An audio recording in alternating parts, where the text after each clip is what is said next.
আজকে এভলিউশনে মেন ইভেন্টে আমরা দেখতে পেয়েছি রিয়ার এপি অ্যান্ড ইউএসকায়ের মধ্যে একটি অল টাইটেলের জন্য একটি ম্যাচ। তো এই ম্যাচটিতে মনে হয় না আমরা কেউই অনুমান করেছিলাম যে এই ম্যাচটিতে নিয়মিত মানি ইন দ্য ব্যাংকটি ক্যাশ ইন করতে পারি।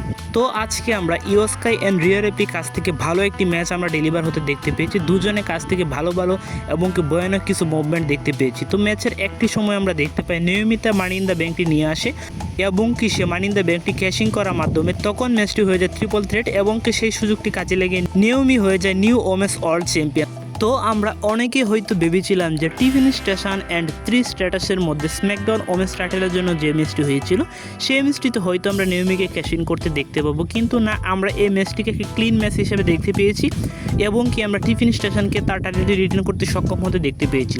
তো 3 স্ট্যাটাসের এটি হয়তো ছিল লাস্ট ম্যাচ। তো আমরা এই ম্যাচটিও একটি ভালো ম্যাচ হিসেবে পেয়ে গেছি 3 স্ট্যাটাস এবং কি টিফিন স্টেশনের মাধ্যমে। তো এই ম্যাচটিতে কিন্তু আমরা টিফিন স্টেশনের ভালো মুভমেন্ট এবং কি ভালো কিছু সেগমেন্টের মাধ্যমে এই ম্যাচটি জয়লাভ হতে দেখতে পেয়েছি টিফিন স্টেশনকে।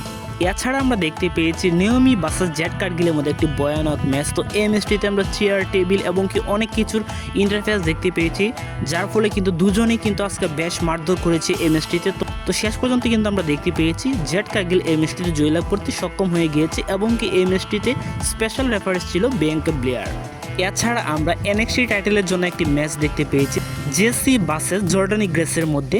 তো এই ম্যাচটিও একটি ভালো ম্যাচ আমি বলবো। রিং সাইডে আমরা অনেকগুলো ইন্টারফেস দেখতে পেয়েছি। তো শেষ পর্যন্ত কিন্তু জেসি তার নিজের টাইটেলটি রিটেন করতে সক্ষম হয়েছে এবং কি আমরা দেখতে পেয়েছি ওমেন্সদের মধ্যে একটি ট্যাগ টাইটেল ম্যাচ। তো সেখানে ছিল কিন্তু 4টি টিম। তো 4টি টিম থাকলেও কিন্তু এই ম্যাচটিতে আমরা দেখতে পেয়েছি রিকোয়াল রদ্রিগেজ অ্যান্ড রক্সিনি পেরেস কিন্তু তাদের টাইটেলটি রিটেন করতে সক্ষম হয়ে গিয়েছে। তো এই ম্যাচটি কিন্তু একটি ভালো ম্যাচ ছিল, কেননা এই ম্যাচে আমরা অনেক ভালো সেগমেন্ট বা অনেক ভালো মুহূর্ত দেখতে পেয়েছি। এছাড়া আজকের এভলিউশন শুরু হয়েছিল ওমেন্সদের মধ্যে ইন্টারকন্টিনেন্টাল চ্যাম্পিয়নশিপের টাইটেলটিকে দিয়ে। তো সেখানে আমরা দেখতে পেয়েছি বেকি লিঞ্চ, লাইরা বেলক্রে অ্যান্ড বেলির মধ্যে একটি ট্রিপল থ্রেট ম্যাচ। তো এই ম্যাচটি একটি ভালো সেগমেন্ট আমরা দেখতে পেয়েছি বেকি লিঞ্চ বা বেলির কাছ থেকে। তো শেষ পর্যন্ত কিন্তু এই ম্যাচটিতে আমরা বেকি লিঞ্চকে জয়লাভ হতে দেখতে পেয়েছি, মানে সে তার টাইটেল নিজের কাছে রাখতে সক্ষম হয়ে গিয়েছে। এছাড়া আমরা দেখতে পেয়েছি ওমেন্সদের মধ্যে একটি ব্যাটেল রয়্যাল। তো এই ম্যাচটিতে কিন্তু আজকে আমরা পেয়ে গেছি স্টেফেনি বিকিয়ারকে। তো সে কিন্তু ক্ল্যাশ ইন প্যারিসে চ্যালেঞ্জ জানাতে পারবে টিফিন স্টেশন অথবা নিয়মিকে। তো দেখা যাক কি হয়। তো আজকের ভিডিও এই পর্যন্তই। ভিডিও ভালো লাগলে অবশ্যই লাইক, কমেন্ট এবং সাবস্ক্রাইব করে পাশে থাকবেন। ধন্যবাদ সবাইকে।